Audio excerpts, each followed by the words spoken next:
మనం సైట్ చూడడానికి వెళ్తున్నాం. ఓకే, రాజా అరెస్ట్ వెనక మీ హస్తం ఉంది ఉంది ఉంది.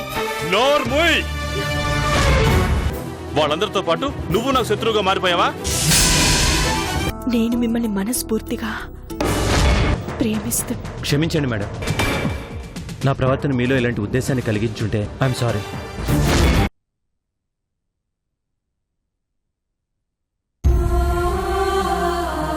ఇప్పుడు నాకేం వద్దు డాడీ, మీరు చేసేయండి.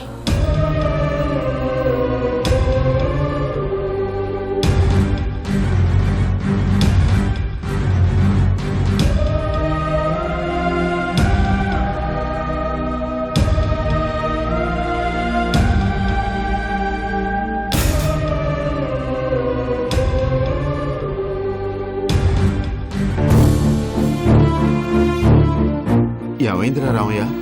అమ్మ ఎందుకలా ఉంది? మీకంతా తొందరేనయ్యా. ఆడపిల్ల తండ్రిని కదా రామయ్య, ఎప్పుడో తొందరపడవలసిన వాడిని. బాగా ఆలస్యమైందనే బాధ. డాడీ, జయంతి గారిని ఇలా చీరలో చూస్తుంటే అచ్చం మమ్మీని చూసినట్టే అనిపిస్తుంది కదూ. ఇది నువ్వు చేసిన కూరలా లేదు, మీ అమ్మ చేసిన కూరలా ఉంది. అచ్చుగుద్దినట్టు మీ అమ్మ చేసిన కూరే అదే టేస్ట్ అనుకో. చేసింది కూడా అచ్చుగుద్దినట్టు అమ్మలా ఉండే ఇదిగో జయంతి గారే. అమ్మా, డాడీ అచ్చు అమ్మలాగే డాన్స్ చేశారు కదూ. మేడం ఇలా చూస్తుంటే అమ్మే వచ్చి నిలబడినట్టుంది కదూ. అమ్మలా వంట నేర్చుకున్నారు, ఇప్పుడు అమ్మలా డాన్స్ నేర్చుకున్నారు. ఇక జయంతి గారిని అమ్మ కాదు అని చెప్పడానికి ఒక్క కారణం కూడా లేదు కదా. నా మనసులో నా భార్య సూర్యకి తప్ప మరొకరికి చోటే లేదు.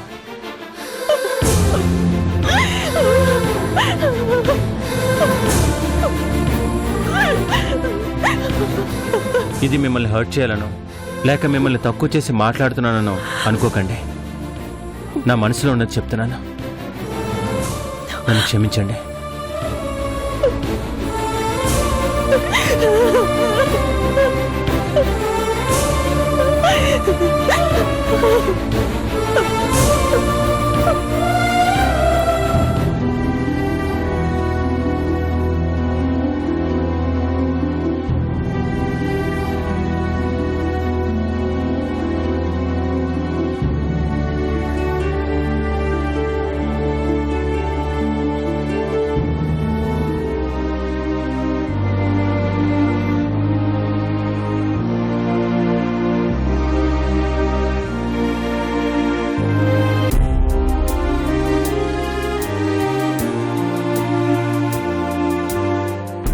డాడీ, ఇంకా ఇక్కడే ఉన్నారేంటి?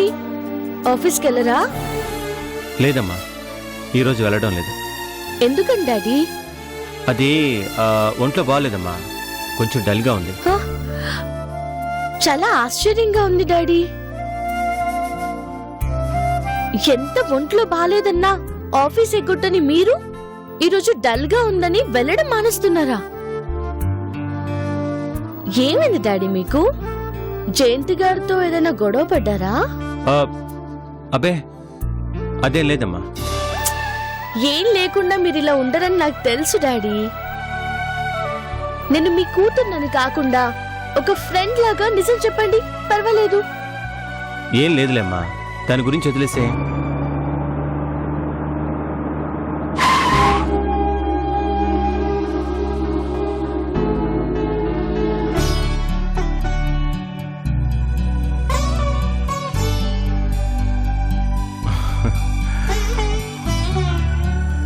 రా నరేంద్ర, కూర్చో.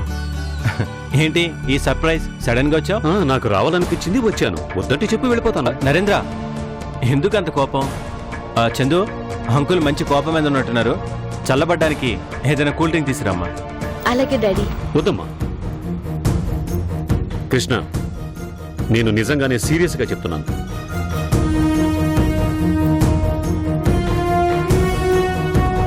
నీతో ఒక ఇంపార్టెంట్ విషయం మాట్లాడాలి. ఏంటి అంకుల్ ఎప్పుడూ లేంది మీరేంటి అంత టెన్షన్ పడుతున్నారు? టెన్షన్ కాదమ్మా, బాత్. అసలు విషయం ఏమిటంటే, నువ్వు రేపటి నుంచి కాదు ఈ రోజు నుంచే నువ్వు నా బిజినెస్ టేకప్ చేయాలి. ఒక ఫ్రెండ్లా కాదు, పార్ట్నర్గా. నేను పార్ట్నర్ ఏంటి నరేంద్ర? నీ పార్ట్నర్గా అన్నయ్య ఉన్నాడుగా. కాదు, ఇప్పుడు మీ అన్నయ్యకు నాకు మధ్య ఏ రిలేషను లేదు. తనని బిజినెస్ నుంచి పంపించేశాను. ఏంటి నరేంద్ర నువ్వు అనేది? అన్నయ్యని బిజినెస్ లోంచి తీసేయడం ఏంటి? ఎందుకు ఇలా చేసావు? ఏ మనిషినైనా ఒకసారి క్షమించవచ్చు, కానీ జీవితాంతం క్షమించాలి అంటే కుదిరే పని కాదు. దేవుడు కూడా 100 తప్పుల వరకే ఓర్చుకున్నాడు. నేను అంతకంటే గొప్పవాణ్ణి కాదు కదా, అందుకే తప్పించేశాను. నువ్వు రావాలి, వస్తున్నావు, అంతే. ఏం జరిగింది అంకుల్?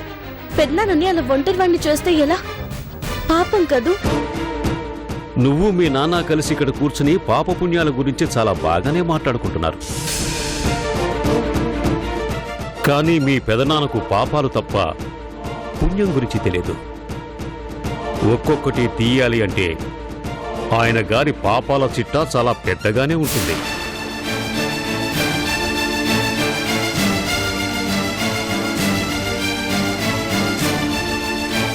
ఇంతకాలం మీ నాన్న ఒక్కడినే శత్రువుగా చూస్తున్నాడు అనుకున్నాను, కానీ అందరినీ అలాగే చూస్తున్నాడని నాకు బాగా అర్థమైంది. ఈ రోజు రాజా జైల్లో ఉన్నాడంటే దానికి పరోక్షంగా కారణం మీ పెదనాన్నంటే నువ్వు నమ్ముతావా?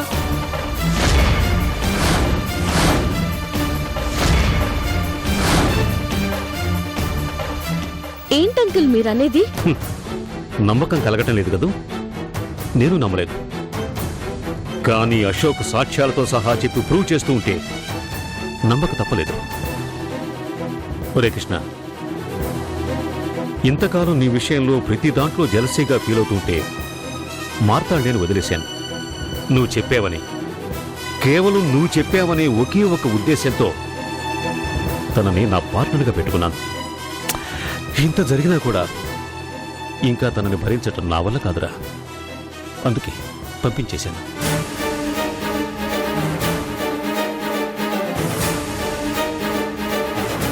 ఇప్పుడు నువ్వు రావాలి. నేను ఎలా వస్తాను నరేంద్ర? అన్నయ్య ఏమనుకుంటాడు? తను 1,000,000 అనుకుంటాడు. ఏమీ అనుకోలేదు అనుకుంటే ఆశ్చర్యపోవాలి గాని నిన్ను తిట్టుకుంటున్నాడు అంటే అందులో ఆశ్చర్యమేముంది? అయినా తనకు నేనేం అన్యాయం చేయలేదే. ఇప్పటి వరకు తను నా దగ్గర చేసిన దానికి కొంత ప్రాపర్టీ రాసే ఇచ్చాను.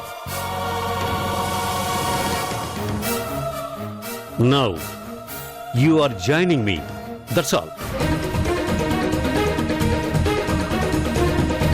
తొందరపడక నరేంద్ర, నేను చెప్పేది కాస్త విను. చూడు కృష్ణ, ఇప్పటి వరకు నువ్వేం చేసినా నేను చూస్తూ ఊరుకున్నాను.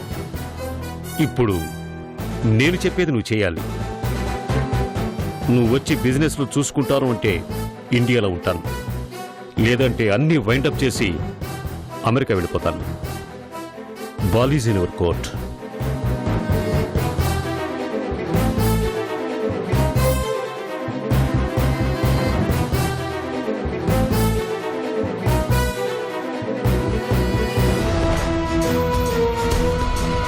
దానికి కావాల్సిన ఇన్ఫర్మేషన్ గ్యాదర్ చేస్తున్నాను sir. Hello, good morning sir. Sir, yes sir, ఇక్కడే ఉన్నారు సార్. సార్, డీసీపీ గారు లైన్లో ఉన్నారు, మీతో మాట్లాడాలంట.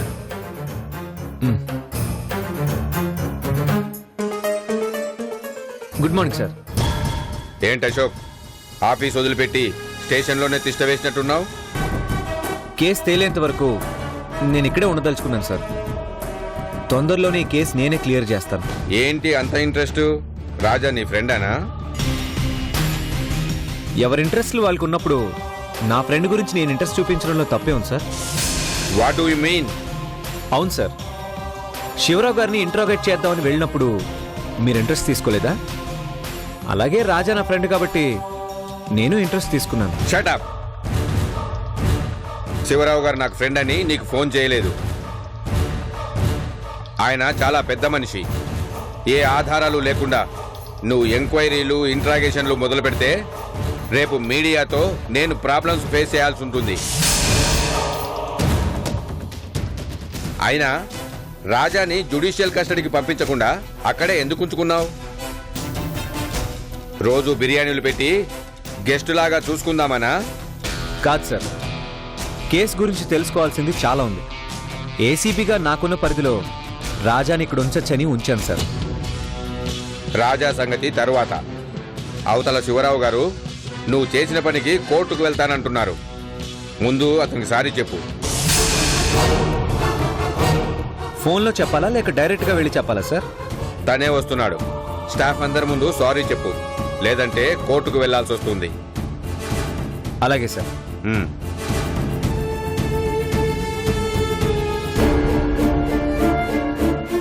ఏమైంది సార్? ఇప్పుడు ఓ పెద్ద విఐపి వస్తున్నాడు, చూడండి.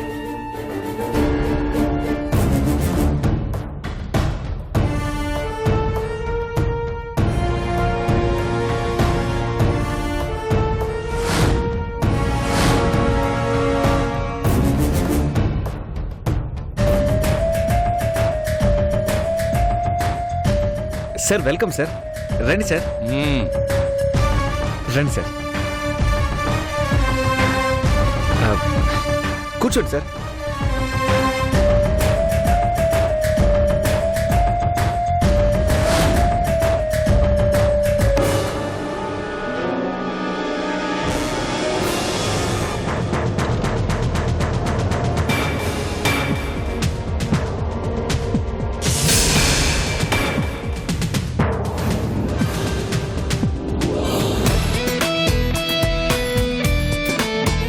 ఏంటి సార్ ఇది? ఇంత చిన్న విషయానికి మీరు కోర్టుకు వెళ్తారా? మీరెంత పెద్ద మనిషో డీసీపీ గారు చెప్తే గానీ తెలిసి రాలేదు సార్. ఎప్పటికైనా అర్థమైందిగా, లేకపోతే నా ఇంటికొచ్చి నన్నే ఇంట్రాగేట్ చేస్తావా? అందుకే కదా సార్ నా తప్పుని సరిదిద్దుకుంటున్నాను. రవీంద్ర సార్, మన స్టాఫ్ అందరినీ రమ్మని చెప్పు. Okay sir. 102, 104, 354.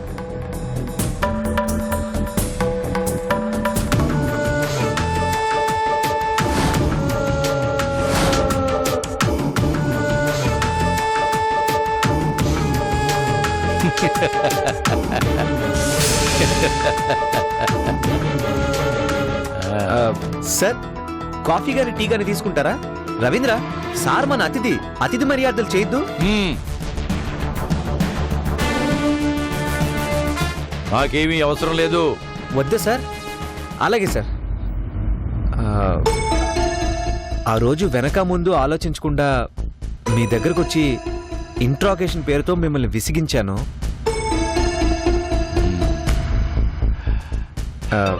నన్ను క్షమించండి సార్.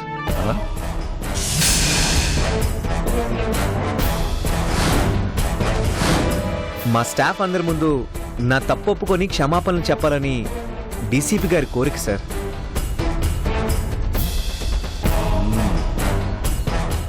అందుకే కానిస్టేబుల్ నుంచి సిఐ వరకు అందరూ ఉన్నారు సార్. వాళ్ళందరి ముందు మీకు సారీ చెప్తున్నాను సార్.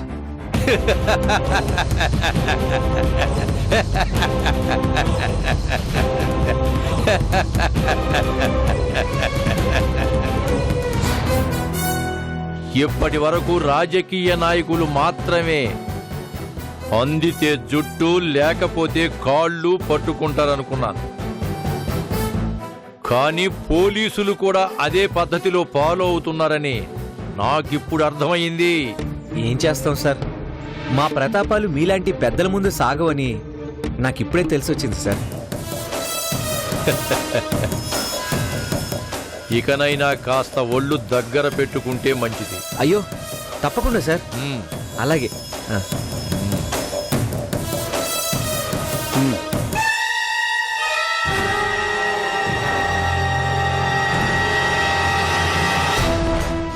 ఏంటి సార్ ఇది? మీరు సారీ చెప్పడం ఏంటి? గొర్రెని చంపడం తప్పని తెలుసు, కానీ వృత్తి ధర్మం కోసం చంపాలి. అందుకే వేటని కోసే ముందు కసాయివాడు కూడా క్షమాపణలు చెప్తాడు. మనం చెప్పకపోతే ఎలా? పెద్ద మనిషి కదా, చెప్పాలి.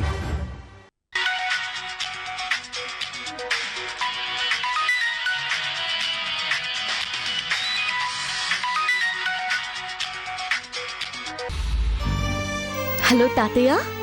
అమ్మా చందు, చెప్పండి తాతయ్య. ఏమ్మా మీ డాడీ జయంతి గురించి కానీ వాళ్ళ పెళ్లి గురించి కానీ ఏమైనా చెప్పాడా? లేదు తాతయ్య, ఏం చెప్పలేదు. మరి మీ అమ్మాయి ఏమైనా చెప్పిందా? తను ఏం చెప్పటం లేదమ్మా. అదేంటి తాతయ్య? అదే కదమ్మా నాకు అర్థం కాంది. ఆ రోజు తనంతట తానే కృష్ణతో పెళ్లి గురించి మాట్లాడతాను, తన మనసులో ఏముందో నేను తెలుసుకోవటమే న్యాయము అంది. కానీ ఇంతవరకు దాని గురించి ఎత్తటమే లేదు. పోనీ మీరైనా అడగాల్సింది కదా తాతయ్య. ఏమడగనమ్మా, అప్పటికీ చూసి చూసి ఉండబట్టలేక అడిగేశాను. కానీ ఏ సమాధానం చెప్పటం లేదు. పైగా నా మీదే కసుబుసులాడుతోంది. పోనీ మీ నాన్నేమన్నా నీతో చెప్పాడమ్మా? లేదు తాతయ్య, కానీ ఎందుకో చాలా డల్ గా ఉంటున్నారు. ఏమైందని అడుగుతుంటే సమాధానం చెప్పకుండా మాట దాటేస్తున్నారు. ఇక్కడ నా పరిస్థితి అలాగే ఉంది తల్లి. ఏం జరిగిందో తెలియదు. జయంతి చాలా మూడీగా ఉంది, ఏం మాట్లాడటం లేదు. పెళ్లి గురించి కృష్ణను అడిగావా అన్నాను, అంతే ఇంతెత్తులు లేచింది. మీరు చెప్పగానే అడగడానికి దానికి సమయం సందర్భం ఉండదా? వీలు చూసుకునే నేనే అడుగుతానని కయ్యమని అరిచింది. కానీ నాకెందుకు అనుమానంగా ఉంది తాతయ్య. వీళ్ళిద్దరి మధ్య పెళ్లి గురించి ఏదో డిస్కషన్ అయితే నడిచింది, కానీ చెప్పడం లేదు. చెప్తేనే కదా, పెద్దవాణ్ణి నేనున్నాను, ఏదో విధంగా మాట్లాడతాను కదా. మీరు పెద్దవారైపోయారు, నేనా చిన్నపిల్లనైపోయాను తాతయ్య. అందుకే ఏం మాట్లాడలేకపోతున్నాం. నాకున్న టైం కూడా చాలా తక్కువ. ఈలోగా వాళ్ళిద్దరినీ కలుపుదాం అనుకుంటే ఏం జరిగేలా లేదు తాతయ్య. ఏమన్నావమ్మా? అదే తాతయ్య, ఇప్పటికే మీ అమ్మాయి పెళ్లి లేట్ అయిపోయింది కదా, ఇంకా లేట్ కాకూడదని చెప్తున్నాను. అందుకే టైం ఎక్కువ లేదు అంటున్నాను. నేను పొయ్యేలోగా వాళ్ళిద్దరి పెళ్లి చూసిపోవాలనే ఆశమ్మా. అది తీరకుండానే పోతానేమోనని భయంగా ఉంది. మీరు టెన్షన్ పడకండి తాతయ్య, నా కోరిక కూడా అదే. ఎలాగైనా డాడీ మూడ్ చూసి ఏం జరిగిందో నేను కనుక్కుంటాను. ఈలోగా మీరు మీ అమ్మాయిని కదపండి. ఏ చిన్న విషయం లీక్ అయినా వాళ్ళని ఎలా కలపాలో మనం ఆలోచిద్దాం, సరేనా? అలాగేనమ్మా, ఉంటాను. అలాగే తాతయ్య.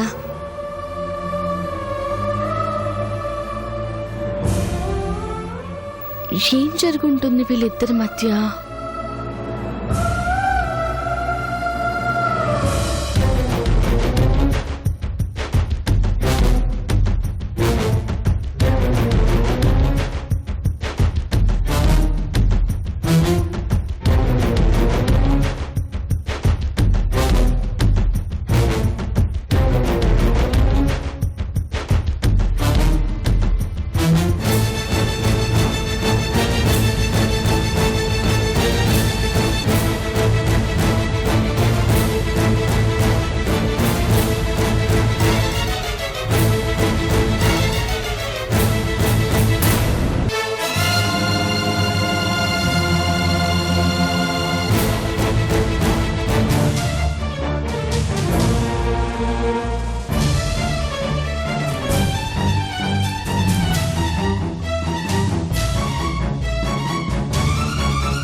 సార్ నన్ను కాపాడండి సార్.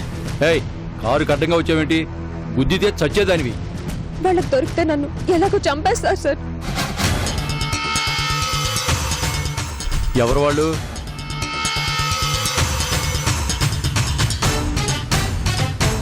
రేయ్ ఎవర్రాది?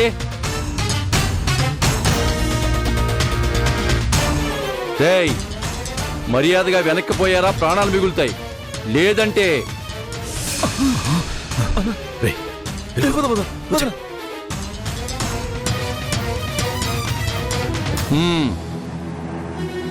ఇక ఎవరు నీ జోలికి రారు. నువ్వు వెళ్ళొచ్చు. వద్దు సార్, నేను మీతోనే వస్తాను సార్. నాతోనా? అవును సార్, వాళ్ళు ఇప్పుడు మీకు భయపడి వెళ్ళినా ఇక్కడ ఎక్కడో ఉండుంటారు సార్. మీరు వెళ్ళాక మళ్ళీ నన్ను పట్టుకుంటారు సార్.